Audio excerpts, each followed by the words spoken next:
seeing it in the O-line. So. Oh yeah, these guys are ready to go, and I think that the veteran players in it. I think Michael Phillip is you know, uh, much improved and well conditioned, and all the other guys are at a high level. I think Colin Kelly's worked harder than ever in his life, and Juice Andrews always been a hard worker, and Ingers is a hard worker, and Isaac Samalo obviously just fits in physically right now.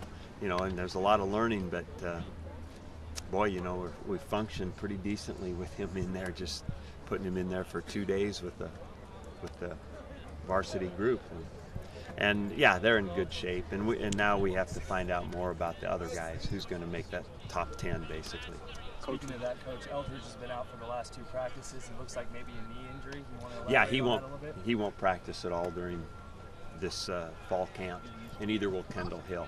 They were I announced before we even got started that those 2 guys would for sure redshirt and spend most of their early time here rehabbing. Coach, you talk about Isaac. When you coach him, do you coach with the mindset that he is a freshman, or is it kind of just throwing him to the fire? Well, I guess you have to keep that in mind, but I don't think Cav's thinking about that when he's teaching him. I mean, he's in it, and we've known Isaac a long time. He can handle this. I mean, this is a mature, tough, bright young man, and I think all the pressure of getting it right and competing and executing, I think he likes it. Is Coach Joe okay with Cav screaming at Isaac?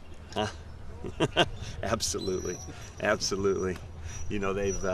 They've worked with each other and around each other for a long time, and so everybody knew what was going to come before Isaac got yelled at for the first time.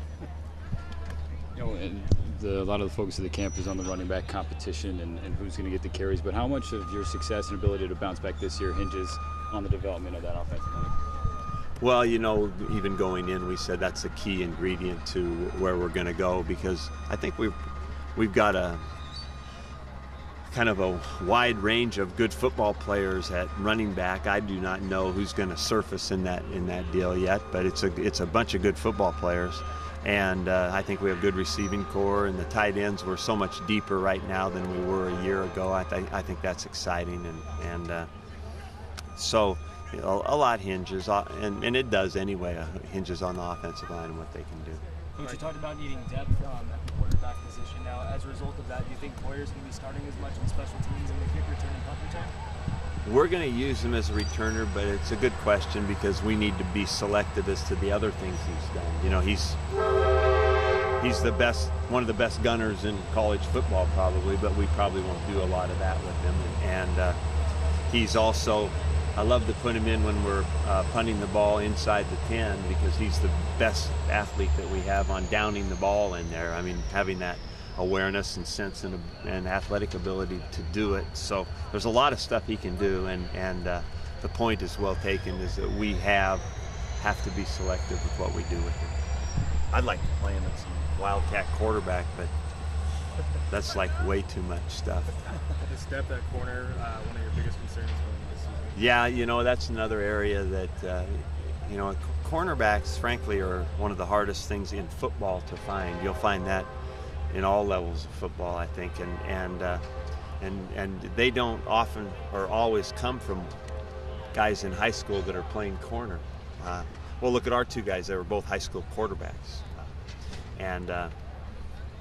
so we've got to continue to develop the guys we have and keep Poyer and Rashad Reynolds healthy, and I think we have some other guys there that can play. They just gotta prove it and become trustworthy at that spot fast. There's no quicker way to get beat than a guy not playing very smart on a corner.